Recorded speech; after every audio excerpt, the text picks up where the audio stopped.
Hello viewers, और सब कैसे हो आप लोग। आई होप अच्छा ही होगा।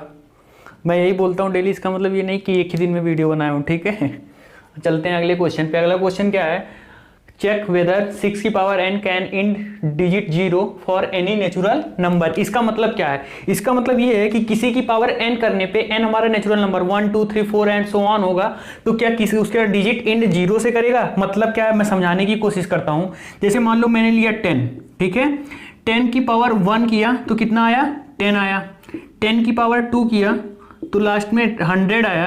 तो इसका जो इंड हो रहा है डिजिट वो 0 से हो रहा है, इसका भी हो रहा है। मान लो हमने किया 10 की पावर 3, तो इसकी कितनी आई, 30। तो इसकी भी डिजिट किससे इंड हो रही है, 0 के साथ, ठीक है। इसका मतलब ये है। तो पूछ रहा है क्या 6 का भी इंड होगा इसके साथ कि नहीं। इसका मतलब चलो 10 के अलावा मैंने कोई और ले लिया, 20 का कराएंगे, 1 कराया तो 20 आया।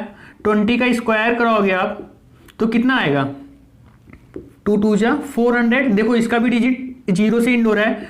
20 का हमने क्यूब कराया तो कितना आया, 2 2 जा 4 2 जा 8, 8000, ठीक। तो इसका भी डिजिट किससे इंड हो रहा है, 0 से हो रहा है। तो देखते हैं, अच्छा इनका हम कुछ कॉमन फैक्टर निकाले, अगर इनका 10 का 20 का, तो कुछ देखें हमें मिलता है क्या। हमने अगर 10 का फैक्टर कराया तो 2 इंटू 5, 10 का फैक्टर कराने पे हमें क्या मिला, 2 इंटू 5। 20 का कराते हैं, देखना क्या मिलता है 20 का कराने पे।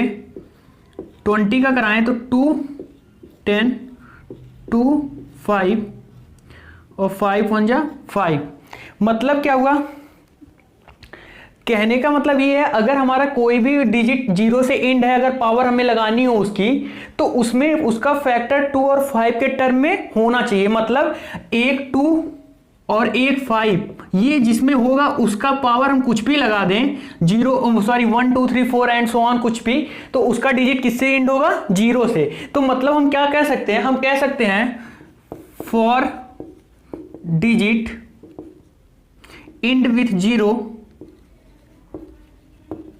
0 must have 2 and 5 as prime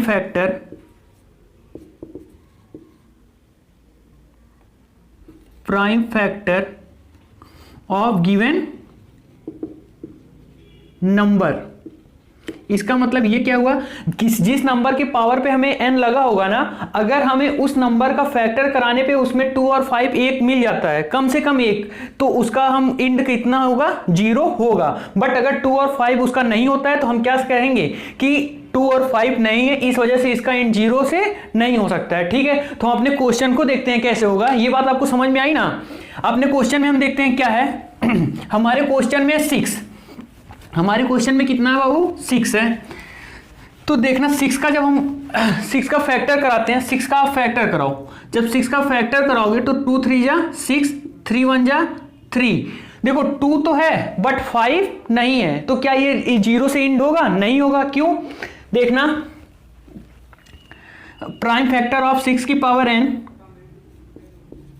prime factor of 6 की पावर n कितना है, 2 इंटू 3 की पावर n। 5 हमारा मिसिंग है, अगर 5 होता तो इसका इंड जरूर 0 होता, ये तो कंपलसरी है। तो हम क्या लिख सकते हैं, हम लिख सकते हैं 5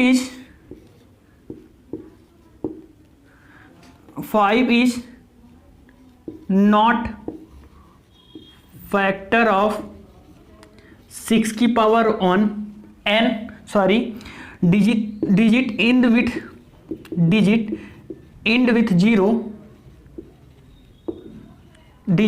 with 0 must have 2 and 5 as prime factor, ठीक है। 5 इज नॉट फैक्टर ऑफ 6 की power n, digit end with 0 must have 2 and 5 as a prime factor. होना चाहिए बट है नहीं, तो हम क्या लिख सकते हैं, 6 की power n can not end with digit 0, ठीक है। कोई दिक्कत? ठीक है, ये आपका क्वेश्चन नंबर 5 कंप्लीट हो गया। बट अगर यहीं पे कोई 4 दे दे, जैसे मैंने पूछा क्या 4 की पावर n खत्म होगी क्या 0 के साथ? नहीं, क्यों? 4 का फैक्टर कराओगे, 4 का फैक्टर कराओगे तो कितना आएगा? 2 इंटू 2, इसमें भी 5 एक मिसिंग है। अगर इसमें 5 होता तो इसकी पावर n करने पे, जहां n हमारा नेचुरल नंबर है, कराने पे हमारा डिजिट किससे एंड हो जाएगा? 0 से हो जाएगा। ठीक है, ठीक है। फिर explain why 7 into 11 into 13 plus 13 and 7 6 5 4 3 2 1 का multiple plus 5 are composite number.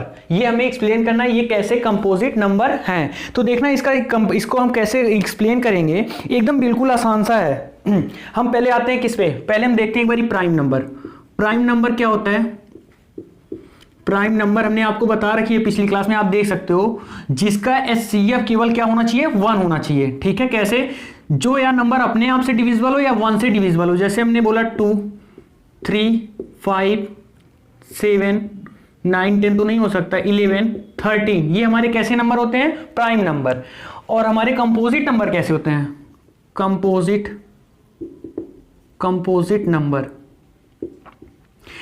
Number हमारे होते हैं जैसे 4 6 8 9 10, ये सब हमारे कैसे नंबर होते हैं? Composite number. क्यों? देखो, ये तो अपने टेबल से डिवाइड होंगे ही, 1 से भी डिवाइड होंगे, किसी ना किसी एक कंपोजिट नंबर से भी डिवाइड होंगे। तो जैसे मैंने एक प्राइम नंबर लिया मैंने 2 और 3। अगर मैं बोला इसका एचसीएफ क्या होगा आपका, तो आप बोलोगे सर इसका एचसीएफ कितना होगा? 1, क्योंकि इसमें कोई कॉमन फैक्टर नहीं है 1 के अलावा।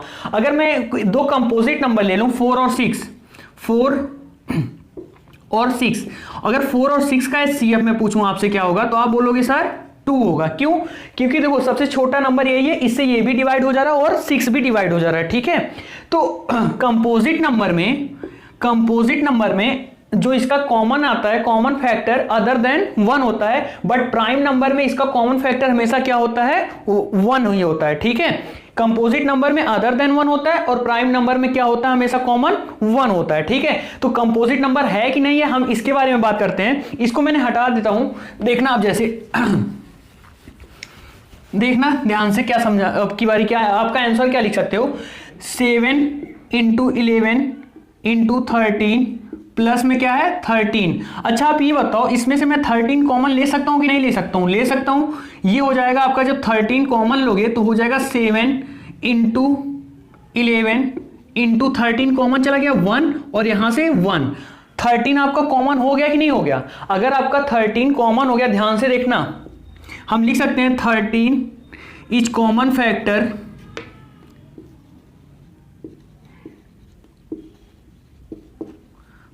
Factor of 7 into 11 into 13 plus 13। देखो 13 हमारा एक ऐसा है कॉमन फैक्टर है, और ये किसके अलावा है? 1 के। Which is other than 1। 13 is common factor of 7 into 11 into 13 plus 13 which is other than 1। तो हम क्या कह सकते हैं? Given number is a composite number. क्यों? वो तो अभी मैंने आपको समझा दिया। हम कह सकते हैं गिवन नंबर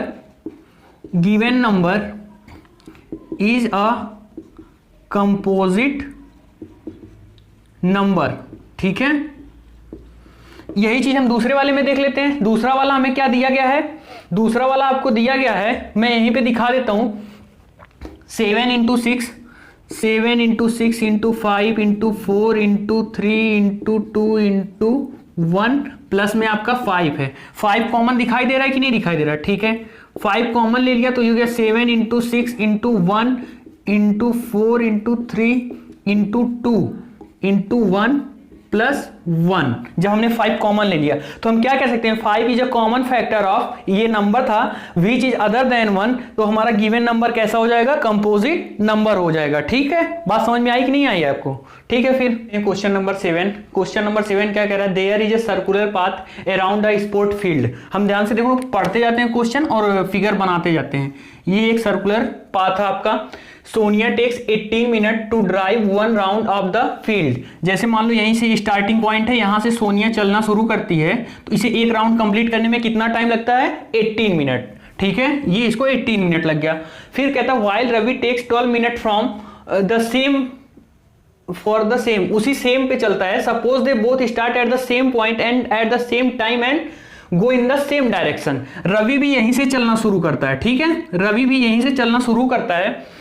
तो पूछ रहे हैं ना, और इसको कितना, इसको लगता है 18 मिनट और इसको लगता है कितना 12 मिनट। रवि को लगता है 12 मिनट और सोनिया को 18 मिनट लगता है। तो पूछा है ये 12, पूछा how many minutes will meet again at the same point. अब देखना क्या कह रहा है, हमने मान लेते हैं कि सोनिया कितने राउंड में मिली होगी उससे, एक्स राउंड में।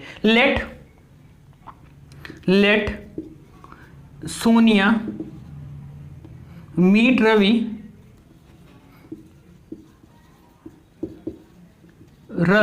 इन एक्स राउंड, ठीक है, कितने में, एक्स राउंड में, ठीक है। तो सोनिया के time taken by Sonia, time taken by Sonia कितना आ रहा होगा, 18 इंटू एक्स, यही तो। एक मिनट में 18 लगाती है, तो एक्स राउंड में कितना, 18 इंटू एक्स। तो हम देख लेते हैं फिर, लेट रवि मीट सोनिया इन वाई राउंड, ठीक। अगर वाई राउंड में मिलता है तो टाइम टेकन बाई रवि कितना हो जाएगा, टाइम टेकन बाई रवि कितना होगा, 12 इंटू एक्स। एक चक्कर लगाने में उसे 12 मिनट लगता है, तो सॉरी वाई चक्कर लगाने में उसे 12 इंटू वाई मिनट लगेगा, ठीक है। अब एक चीज ध्यान से बताओ आप, 12 और 18 दोनों टाइम इक्वल होगा कि नहीं होगा, क्यों इक्वल होगा ये बताओ आप। अच्छा ये बताओ, जब ये लोग चक्कर लगाते रहेंगे, एक साथ शुरू किए, एक ही डायरेक्शन में चल रहे हैं, तो एक ऐसा समय आएगा कि नहीं आएगा कि जब वो आपस में मिलेंगे जरूर। बस हाँ ये हो सकता है किसी की चक्कर की संख्या ज्यादा हो सकती है, किसी की चक्करों की संख्या कम हो सकती है। तो हमें चाहिए, और जो इसका आंसर आएगा ना, वो इसका आएगा 18 का मल्टीपल और 12 का मल्टीपल आएगा कि नहीं आएगा। मतलब 18 और 12 हमारा कैसा होगा, कॉमन होगा। अच्छा ये बताओ, सबसे कम समय में पूछा है, तो सबसे कम समय मतलब क्या, लीस्ट पूछा है, कॉमन फैक्टर, ठीक। तो हमारा यहां से हमें ये पता चला कि हमें 12 और 18 का क्या निकालना है, एलसीएम निकालना है। ये क्वेश्चन आप डायरेक्ट भी मैं बता सकता था कि 12 8 का एलसीएम निकाल लो, आपका आंसर आ जाएगा। अब देखते हैं, बट जिसको समझना था क्वेश्चन उसके लिए ये मैंने बता दिया। अब 12 8 का कॉमन फैक्टर कैसे, एलसीएम कैसे निकालेंगे। 12 को हम लिख सकते हैं 2 इंटू 2 2 जा 4 3 जा 12, 2 इंटू 2 इंटू 3, और 18 को क्या लिख सकते हैं, 2 3 जा 6 3 जा, ये लिख सकते हैं। तो इनका एलसीएम कितना होगा, ये कॉमन है एक बारी, ये कॉमन है एक बारी, तो लिख दो एलसीएम 12 और 18 का कितना आया, 2 इंटू 3 2 इंटू 2 इंटू 3 इंटू 3, 2 दूना 4 3 12 3 36। तो कितने मिनट बाद ये आपस में फिर से मिलेंगे, 36 मिनट बाद। इसका मतलब क्या, 36 मिनट बाद देखते हैं क्या है। 18 मिनट के हिसाब से सोनिया कितने चक्कर लगाएगी, 3 चक्कर। सोनिया टोटल कितने राउंड लगा लेगी, 4 राउंड। और रवि 36 मिनट में कितने राउंड लगा लेगा, ये 3 राउंड लगाएगी, सॉरी सोनिया कितनी राउंड लगाएगी, 3, और रवि उतने ही देर में कितना राउंड लगा लेगा, 4 राउंड लगा लेगा। तो आपस में ये जाके 36 मिनट बाद आपस में ये जाके दोबारा से मिलेंगे, ठीक है। अगर आपको ये वीडियो पसंद आई हो तो प्लीज इसे लाइक करें, सब्सक्राइब करें, ठीक है। थैंक